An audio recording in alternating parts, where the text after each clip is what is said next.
All right, welcome back to our second true episode of the FastBreak podcast. Today we're going over some more bracketology. We'll talk about UNO, hot team out of the Summit League. Houston, number 3 team in the country, currently in the Big 12. Tennessee, who's still fighting for the 1 seed with Bama and Houston, even though Duke and Auburn, I think, have it locked up. Although Auburn did lose the other day. But then we'll go over our players of the week, and then we'll have a pretty big NBA section today, talking about Steph Curry's recent hot streak and the Warriors getting back in the tournament or the playoffs. Man. And then the Mavericks struggles ever since trading Luka. So, Harry, hop into some bracketology. So again, this week, it's been we've been looking at it. It's the same a lot of teams on the bubble, and that's really going to change. I feel like this next upcoming Monday, the week before the Monday, the final bracketology before we get the bracket, The real 68 team bracket. Yes. Yep. So Fourth 60 best tournament. 68. Yeah, 68. Yeah. Yeah. Fourth best tournament of all time. I mean, Okay. last 4 in. These are the last 4 teams in going into the last week. We got Ohio State, Arkansas, Nebraska, and Boise State. Nebraska not looking too good. Yeah, don't think they're going to be on this list, to be honest with you. I looked today. They've fallen off the line. They're now in the first 4 out because of their loss to Ohio State, which it was a great game. Double overtime. They lost by 2, and then 116 to 114.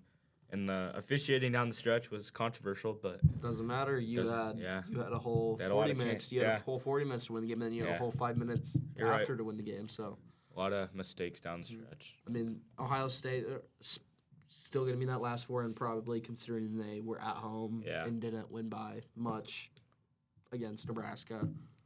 And then going into the first 4 out, we have Oklahoma, Xavier, North Carolina, and Texas. Texas with a huge win against Mississippi State in overtime. Oklahoma, I mean, they keep fighting. They keep fighting, and they want to be on. They want to be in the tournament. Xavier with a big 25, 30-point win over Creighton this last week. 22.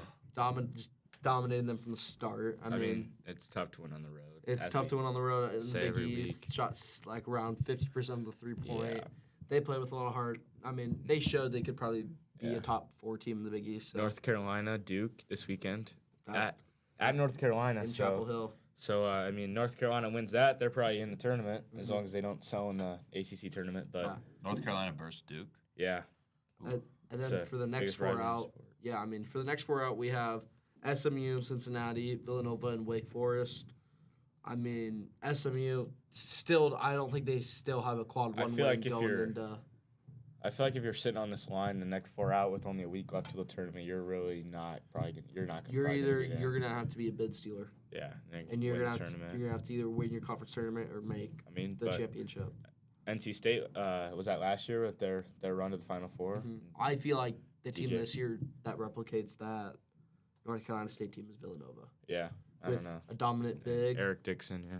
Dominant big, and then they can just play around them with Brickus, point guard. I mean, another team that could get that bid for the Summer League tournament is UNO. They won last night in the first round. They beat Kansas City by 9. Their top player, well, obviously they're projected 16 seed. They have to stay there because they're not a big enough conference to be a higher seed than that. But their top player, Markel Sutton, ended up with 28 points, 11 rebounds. And their point guard, J.J. White, had 14 points and 7 rebounds. And do you think they can get off that 16 line and become a 15 seed?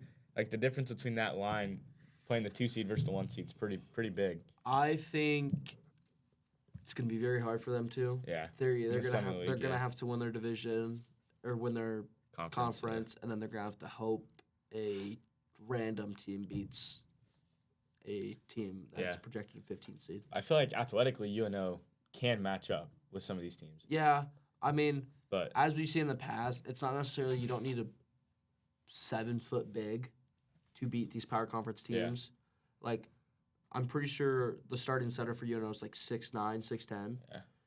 Like, last year FDU, I don't think they had a player in the starting lineup above 6'8". Beat Purdue. And they beat Purdue at 7'4", National Player of the Year, Zach Edey. So you said Villanova going in.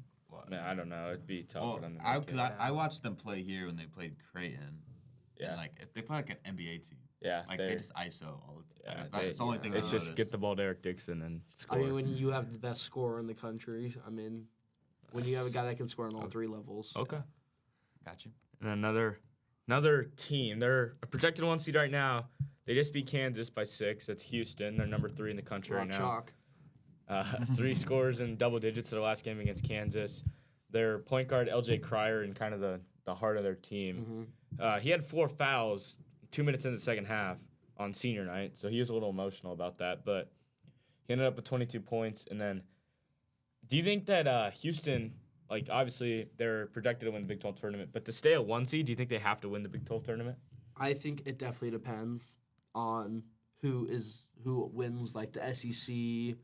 I think if Alabama wins the SEC, I think if Alabama wins the SEC, you're going to see 3 SEC teams on that one line. Yeah, that's crazy. With like Alabama, Tennessee, and Auburn. Yeah. If it's Tennessee and Alabama in the finals, if it's Auburn, then I think if somebody beats Auburn in the championship game, then they'll get that 1 seed. Yeah, but I mean, I think Duke's locked up as the 1 seed right now. I don't see a world where they lose the ACC. Yeah, I don't either. And then another team we just talked about, Tennessee. They have their final game at home tonight, I think, against South Carolina. With a win and Alabama lost, Alabama plays Auburn Saturday night at Auburn. So with the Tennessee win and Alabama loss, Tennessee gets the tiebreaker for the 3 seed in the SEC Conference Tournament because they just beat Alabama on the buzzer beater the other week. But, yeah, they're still fighting for the 1 seed. And then in the Ken Pom rankings, which is offensive and defensive efficiency, Tennessee's ranked 5th. And the top teams in the Ken Pom rankings have won the national championship like the last 20 years, the top 10 teams in that. So they're getting it done on both sides of the ball. It'll be interesting to watch if they can get in the 1 seed. And then go into our players of the week. I mean, speaking on Houston, I feel like LJ Cryer, I mean, on that 1 seed, averaging 21 points per game in his last 4 games with a 28-point performance. I mean, just beat Kansas. Yeah. He's a very good basketball player. I mean, 2 years ago when Creighton made that Elite Eight, that was a battle against that Baylor team. Yeah. I mean, they won by like 10 or 12, but LJ Cryer was just making shot after shot after shot. So it was good. Jace, I had Ryan Kalkbrenner, averaging 19.1 points a game, and these like the last 3 games been sitting around 20. Yeah. 20 points, 23, 25, 19. Just averaging. Well, I mean, obviously it says that, but I feel like he's a really vital part for their offense. Definitely.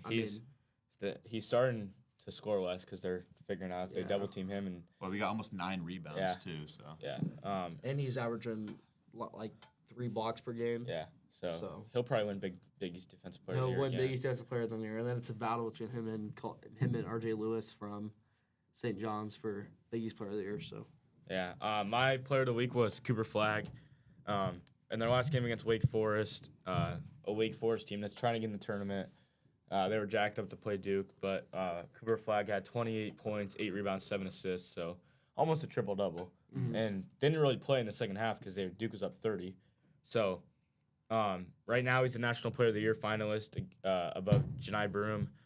And it's interesting right now. There's some rumors that Flagg might return to Duke next year. I've heard that too. He said himself. Yeah, he said himself. He came out and said he wants to continue to play at national level, like highest level in college, but I feel like he's going to have to go to the pros. I think if they win the tournament, he'll stay. But then I also think if they get the Final Four, he'll go. No, I think if they get the Final Four, he'll stay too. Because Duke does have the number 1 recruiting class next year with the Boozer twins coming in. Yeah, I don't think there's a world.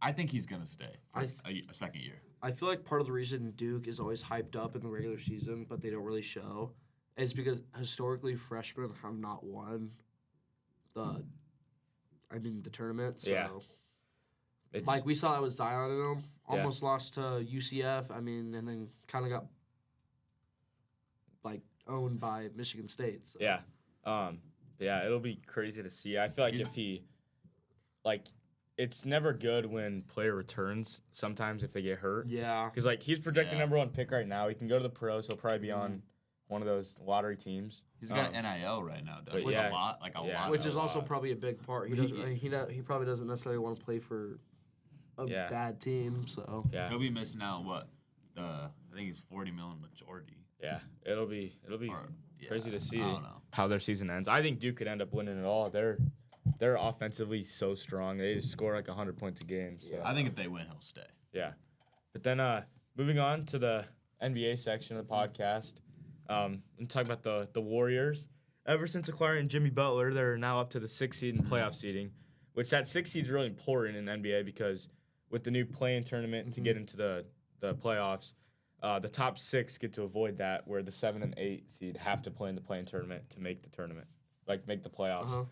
But yeah, Curry in the last week, he had a crazy buzzer beater yesterday against the Nets to go to halftime. 2 people on him. He just turned off 1 foot from half court and synced it.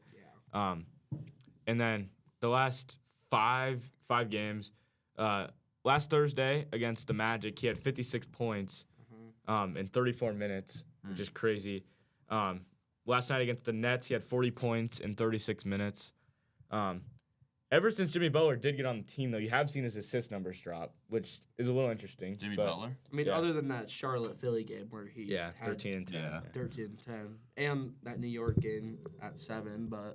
Yeah, but I feel like the Warriors are figuring out better than the Lakers are right now because the Lakers have 2 ball-dominant players with LeBron and Luka. But, I mean, the Warriors do too with Curry and Butler, but they're figuring out how to manage it, and they're winning right now, so they're hot. Well, speaking of Luka. Yeah, the Warriors do have a huge game tonight against the Pistons. They have the same record, and they're both fighting to stay in the playoff. But, yeah, speaking of Luka, the Mavericks, ever since trading him away, they've been struggling. Yeah, past 3 games, losses. Almost by 20 each time. Yeah. Yeah, they've lost by 20 each time, at least. And then, they play the Grizzlies tonight. Yeah. And Kyrie's out now too. Yeah. So that's not good. I'm just wondering like where that's gonna go. I mean, they were doing good. Last year they were deep in the playoffs. Yeah, conference final. Yeah, and then the year before that, finals weren't they? They can't beat the Nuggets, but yeah. And then now they're here where you're looking at, first round exit. Yeah, if they even make it. If they even make it now. Yeah. So, I mean, being a Mavs fan right now would be brutal. You trade Luka away, your franchise player, for Anthony Davis. Yeah. First game back. And Anthony Davis is injured now, too. First game back, out of halftime. Davis doesn't come out. He's hurt. And then 3 games later, you have Kyrie, who's still playing good. Kyrie goes in the paint, tears his ACL. He did make his free throws, but I would hate to be a Mavericks fan right now. Yeah, it would be brutal. I mean, you're sitting at 10th in the Western Conference, like looking at that play-in, so. Yeah. The fans have not been happy. I mean, as you can expect, they've been playing really bad. Mark Cuban has been taking a lot of flack for. Yeah, I don't know what's happening. 2 years ago they were in the finals or almost there, I guess, and now they're might not even make the playoffs because I mean I don't know. I just don't get why you trade your best player away. And now looking back, they trade for Anthony Davis. He didn't do anything when he was healthy either. Yeah, and he's hurt now. So you have no one to replace Luka. And then, like the rest of the Western Conference, you have the Cavs. Well, the Cavs are in the East, but the East is really strong right now. The East is good. You got Celtics, Cavs. I mean, speaking of Celtics, I saw last night Billy Sherman career high, dropping 15 points. Yeah, they're a good team because I mean they have the dynamic threat of Tatum and Jaylen Brown, who they just gave like $200 million to come back. But yeah, Tatum, he's been really strong. He's up in MVP, and then the rest of the West, obviously the Nuggets and Timberwolves are top 2 in there. You have Jokic, you always have a chance. Yeah. He's basically a walking triple-double in the NBA. And then the Timberwolves. I mean, the Pistons in the East also have been playing. Yeah. Pretty, like, I'm excited to see what the Wolves will do, though. Yeah, the Timberwolves and Anthony Edwards. And the Thunder. I want to see what the Thunder will do. Yeah, the Thunder really, Shea, you have Shea. He's actually probably the MVP favorite right now. I would take Edwards over him, but, like, I can see why. I would take Shea right now. He had 50 the other night. I mean, speaking of, like, Player of the Year awards, going back to this college Cooper Flag thing, I mean, like, I feel like John I. Broome should win it. I don't think so. Just, like, he's averaging more points than Cooper, more blocks, and more rebounds in a tougher conference. I guess that's just like looking at stats, but I feel like when I just watch Cooper, I feel like he's just like always like dominating everybody. I feel like John Broom should win it. I feel like he's more, and I feel like to Auburn, if we take Cooper Flagg off Duke and we take John Broom off Auburn, I feel like it impacts Auburn more than Duke. Yeah. I don't know. But yeah. That's gonna wrap up the podcast. Next week, 2 weeks from now, we'll be going over all our March Madness previews. Because that starts 2 Thursdays from now, I think.